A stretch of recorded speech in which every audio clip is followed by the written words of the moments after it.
नादिर साहब, इससे पहले कि मैं राना एहसान साहब से ज़रा वो जवाब ले लूँ जो हुमायूं साहब ने 3, 4, 5 सवाल दाग़ दिए हैं। मुझे ये बताइए, आप ये गुफ्तगू सुन रहे हैं, पाकिस्तान पीपल्स पार्टी की आप नुमाइंदगी कर रहे हैं। मैं ज़रा वो शाह महमूद कुरैशी साहब का जो अभी ज़िक्र कर रहा था, थोड़ा-सा उसको आगे बढ़ाना चाह रहा हूँ। उसमें रेलेवेंस ये भी है, ज़ाहिर बात है, क्योंकि पहले वो शाह साहब आपकी जमात के बहुत ही अहम रुकन थे, काफ़ी अरसा गुज़र गया उसको। आप कैसे रीड कर रहे हैं ये कि अगर शाह साहब की रिहाई होती है, तो पाकिस्तान तहरीक-ए-इंसाफ में उनकी क्या पोज़ीशनिंग होगी, क्या रोल होगा, कम होगा, ज़्यादा होगा, क्या होगा? देखिए शाह साहब बिल्कुल हमारी पार्टी का हिस्सा रहे हैं, बल्कि पहली दफ़ा फॉरेन मिनिस्टर भी हमारी पार्टी ने उनको इज़्ज़त नवाज़ी थी और अनफॉर्चुनेटली उनके जो एम्बिशंस थे, वो उनको ओवर पावर कर गए और फिर डाइवर्टेड हिज़ पॉलिटिकल राउट। और आई थिंक उनका तो ड्रीम ही बहुत टाइम से ये है कि he wants to lead PTI. But खैर ये इनका इंटरनल मैटर है, पार्टी का अपना आई एम श्योर मैकेनिज्म होगा, जैसे पीपल्स पार्टी की अपनी सीसी है और वो इलेक्ट करती है चेयरमैन को या चेयरपर्सन को। तो उसी तरह से इनका भी कोई ना कोई इंट्रा पार्लिमानी पार्टी का कोई होगा, कोई मैकेनिज्म जो नॉमिनेट करेगी अपनी लीडर को। वो होते हैं या नहीं होते तो बात की बात है, but Pakistan Peoples Party stands with the rule of law and transparent trial is the right of every citizen of Pakistan, and justice should prevail in the light of evidence. और अगर शामूद कुरैशी साहब इस केस में बहाल हो गए तो I think there are other pending cases against him, तो I don't see him coming out and playing an active role in लेकिन पॉलिटिक्स एनी आपको टाइम आपको सून। हैरत हुई है कि बट जब भी वो तमाम लोग हैं जो जिनको सज़ा हुई है, और सिर्फ़ शाह साहब हैं जो बरी हो गए हैं, तो आपको ज़ाती तौर पर हैरत हुई है या आपके ख़्याल में ये एक्सपेक्टेड था? देखिए जाहिर सी बात है, कोर्ट ने जो फैसला किया है वो in light of existing evidence और जो प्रोसिक्यूशन होगा और जो इनका शामूद कुरैशी साहब का डिफेंस होगा पूरा, ये कोर्ट के अंदर के जो मामलात है इसको तो मैं फॉलो नहीं कर रहा। बट बाकी भी जिनको सजाई हुई, I think they still have options available, high court का ऑप्शन अवेलेबल है। तो अभी I think it's a long innings, hmm. It's a marathon not sprint. तो लेट्स सी व्हाट हैपेंस। शायद हो सकता है बाकी और भी जो और हाँ, लीडरान है, और क्यों अगर उनको भी सजा दी गई, क्या पता वो भी फ्यूचर में बरी जमा हो जाए। बट अगेन 9 मई का जो वाकया था वो पाकिस्तान की तारीख का स्याह तरीन दिन था।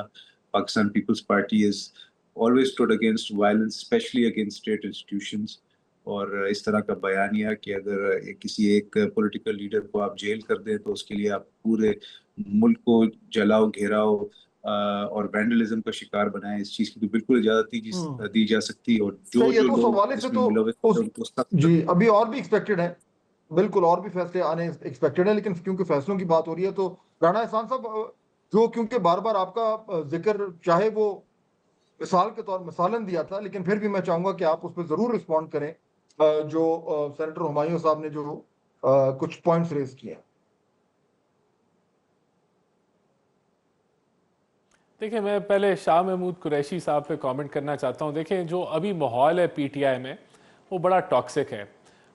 हर लीडर जो है दूसरे के गिरबान को पकड़ने की कोशिश कर रहा है और मुख्तलिफ़ किस्म के इल्ज़ामात उनके ऊपर, कोई किसी को गद्दार कहता है, कोई कुछ कहता है।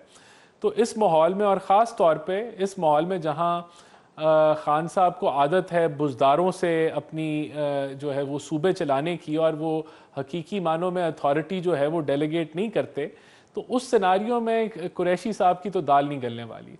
आधी जमात ने कहना है गद्दार हैं अगर वो बाहर निकल आते हैं, और आधी जमात ने उनको सैबोटाज, और वो जब अगर उनको अथॉरिटी ना देनी है, खान साहब ने किसी को भी नहीं देनी, वो चाहते हैं कि वो कंट्रोल में रहें, तो उस वजह से एक कन्फ्यूजन रहेगी। और वो मेरा नहीं ख्याल कोई जमात को कोई संभाल सकेंगे या कुछ कर सकेंगे, क्योंकि दैट विल ओनली उन पे इल्ज़ामात जो हैं वो लगेंगे, इसके बावजूद कि वो 2 साल की सज़ा उन्होंने भी काटी और बराबर की उन्होंने जो है वो जो पनिशमेंट है वो ली, जो खान साहब को भी मिली हुई है। ठीक है। और दूसरा, जो जो सेनेटर साहब ने जो बात की थी कि जो गवाही की, उसके हवाले से आप कुछ कमेंट करना चाहेंगे?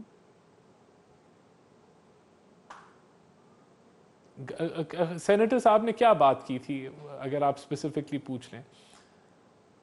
सेनेटर साहब, आप दोहरा दें डायरेक्टली जो आप सवाल करना चाह रहे थे राणा साहब से। अच्छा, मैंने राणा साहब से ये पूछा था कि राणा साहब, आपके कमरे में, कबूल साहब के कमरे में या फहद के कमरे में एक आदमी मेज के नीचे छुपा हुआ है या एक आदमी सोफे के नीचे छुपा हुआ है, दो बंदे एट अ टाइम छुपे हुए हैं, क्या आपको पता चलेगा कि ये वहां बैठे हैं या नहीं है? क्या ये जो गवाही है, इन लोगों की गवाही, क्या आपको वाकई लगता है ये ऐसा हुआ है? जी राना साहब। देखिए ये बड़ा इसको आपने सिंप्लीफाई कर दिया। जो जिन लोगों को सज़ा हुई है वो कोई किसी की गवाही पे नहीं, वहाँ बहुत सारी शवाहिद पेश किए गए, वहाँ सीसीटीवी और दीगर चीज़ें, और अगर आपके ख्याल से कोई चीज़ें स्किप हुई या कोई जल्दबाजी हुई वो आप ही के फेवर में जाएंगी। तो मैं नहीं समझता कि इस सवाल की क्या रेलेवेंस है। अदालत की तरफ से सज़ा हुई है, अगर जल्दबाजी में हुई है तो उसका फेवर जो है वो जिस तरह मैंने शुरू में कहा डिफेंस को मिलेगा। और मैं फिर रिपीट करूंगा कि लोगों ने विटनेस किया था 9 मई को, तो ये इतना आसान नहीं है कि आप कहें कि हमारा कोई लेना देना ही नहीं है इससे। अच्छा जी, चले ये तो मैं जिस तरह मैं पहले भी बात कर रहा था कि अब क्योंकि अपील का प्रोसेस है और उसमें ये तमाम तर शवाहिद जो हैं ये एग्जामिन होंगे, और जिस तरह राणा साहब बात करें कि अगर कोई झोल हुआ तो वो सामने आ जाएगा।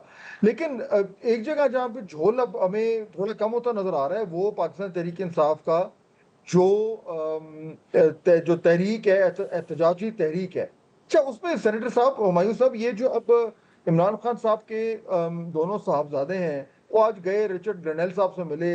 रिचर्ड ग्रेनेल ने एक जमाने में, आज से चंद माह पहले, मेरे ख्याल में दिसंबर तक तो बहुत ज्यादा वो उन्होंने पाकिस्तान में बड़ा नाम कमाया था और बहुत ज्यादा फॉलोइंग भी कमाई थी। जिस तरीके से वो बाकायदा तौर पर ट्वीट्स कर रहे थे खान साहब की रिहाई के बाद, रिहाई के लिए, उसके बाद ग्रेनेल साहब हो गए थे गायब बिल्कुल।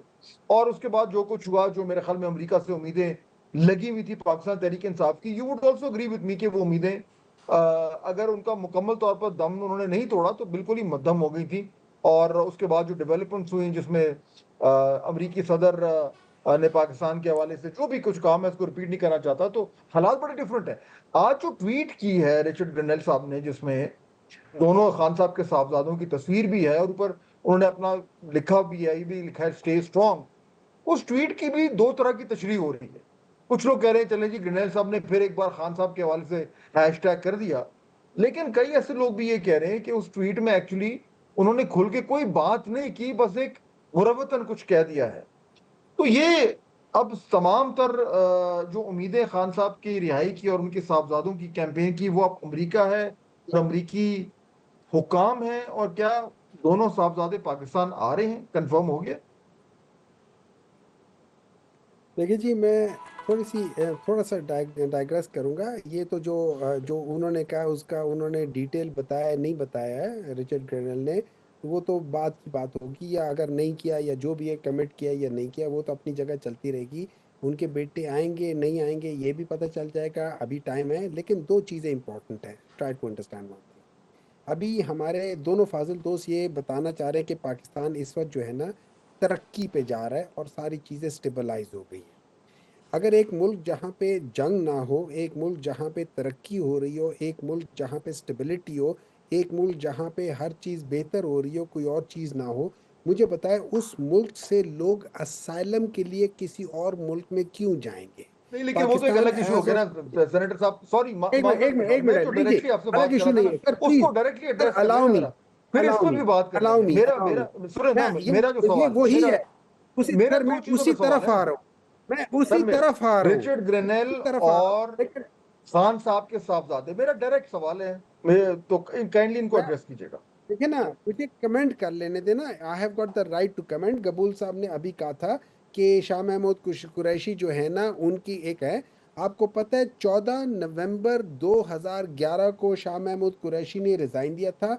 15 नवंबर या इस तरह जो है उसमें मैं आपको डेट भी बता देता हूँ। हाँ 14 नवंबर और 15 नवंबर को उन्होंने कहा था। उनके जो मेन रीज़न थी वो ये थी कि जो रेमंड डेविस का केस हुआ था उस पे उन्होंने कहा था कि मेरे ऊपर ये प्रेशर था कि उसको इम्यूनिटी दे दो, और मैं ये समझता था कि रेमंड डेविस को इम्यूनिटी नहीं दी जानी चाहिए, तो इन प्रिंसिपल चीज़ पे उन्होंने छोड़ दिया था। उसके बाद आगे वो किस पॉलिटिकल पार्टी के साथ जाते हैं नहीं जाते हैं, ये हर एक इंसान की चॉइस होती है। वो जो कर ले, वो हमारे पास आए हैं, उनकी अपनी चॉइस थी, वो हमें रूल करना चाहते तो उनकी अपनी ख्वाहिश होगी, वो किसी और को रूल करना चाहते तो उनकी अपनी ख्वाहिश होगी, लेकिन वो पार्टी छोड़ कर क्यों गए थे, मैं वो वजह रिचर्ड जवाब ग्रेनेल पे देना आ जाए चाहता था। Sir, Richard Grenell. ठीक है, रिचर्ड ग्रेनेल का मुझे नहीं पता कि वो क्या वो करते, उन्होंने कोई बातें की थी, वो बातें गलत नहीं थी। आज भी जो human right commission of Pakistan है वो भी यही बातें कर रहे हैं, वो इससे कोई फर्क बात नहीं कर रहा।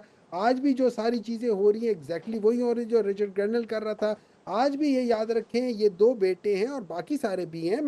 मैं हमाद अजहर को खराज तहसीन अदा करता हूँ कि उसको, ठीक है, बहुत अच्छा हुआ कि ये जो हुकूमत ने उनको एक कॉरिडोर दे दिया, लेकिन वो बेटा तो था ना जो आया, वो बेटा आया तो था ही ना, उसको तो नहीं पता था कि आगे क्या जी, होगा क्या नहीं होगा। वो अपने बाप के उसको कंधा देने तो आया है ना।